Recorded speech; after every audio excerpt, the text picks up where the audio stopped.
two gentlemen walking in. They held a joint press conference. There's talk about some kind of framework for nuclear arms control and many other things. Here to discuss this, we are honored. We have Steve Cohen back. He's NYU professor of Russian studies. He's also the author of a new book, Soviet Fates and Lost Alternatives.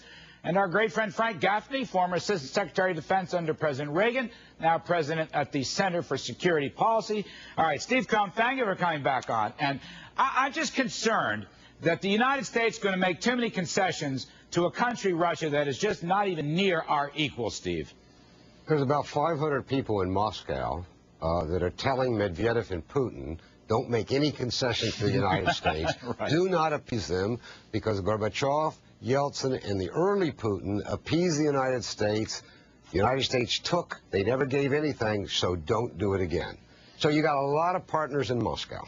All right, so Frank Gaffney, let's assume Steve is right, and the other side is telling their leaders exactly the same thing that we are reprising here in the program. But what about freedom and American interests? What about expanding NATO to include Georgia and the Ukraine? What about asking for help to stop nuclear development in Iran, as Dan Yergin told us a few minutes ago? What about protecting the democracy, perhaps even in Russia itself, Frank?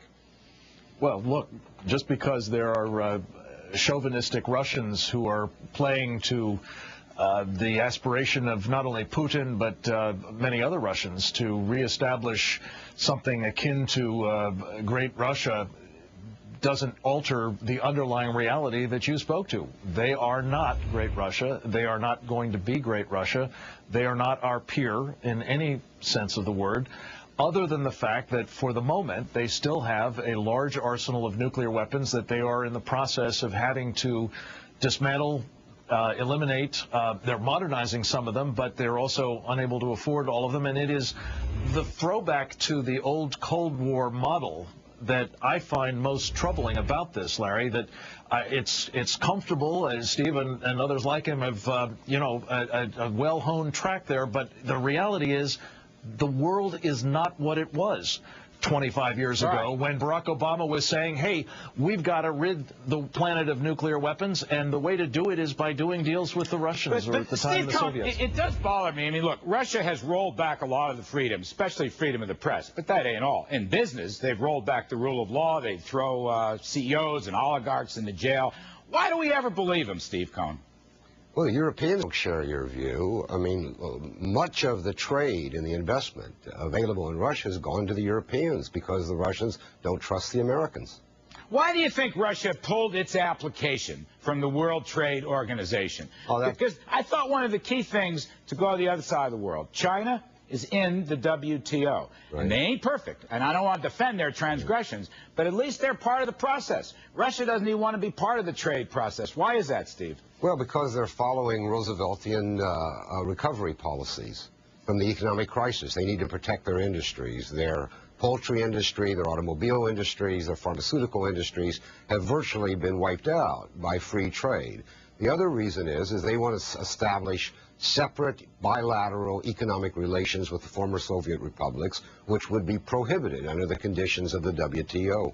Frank Gaffney, those separate realities or those separate alliances, what does that mean to the Baltics? What does that mean to the Ukraine? What does that mean to Georgia?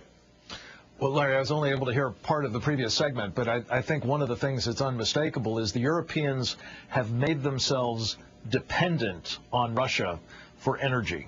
And so, yes, there's now a mutuality of interest that's begun to develop in the sense that the Russians find it expedient to do business with the people who are now, let's be honest, supplicants. Just watch what happens any winter when the Russians cut off the gas supply. That's not a healthy relationship. And when Ronald Reagan, our old boss, said he was going to stand in the way of and ultimately stopped the Siberian gas pipeline, it was precisely for this reason. And just as then, today, it doesn't make sense for our allies to be cozying up to people who are increasingly exhibiting the kind of behavior you've described, Larry, and it's not good. Not good for them, not good for us. Let me ask you this. There's a ray of sunlight in here someplace with respect to Afghanistan. The Russians are letting us use some space in Afghanistan. That's a good thing. Is it possible, Steve, in your judgment, with all the realpolitik that you describe and write about, is it possible that they might help us with Iran? Because you see, the problem, Larry, is, I don't want to depress you, but every time we have an analysis of Russia, it's about us. It's we want this, and we have our interests, and why don't they help us with this? But in the case of Iran, it's a classic case where you have to see the world through their eyes.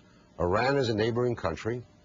Russia has 25 million Islamic citizens of its own. It's very grateful to Iran for not agitating anti-Russian sentiment among Russian Islamic citizens.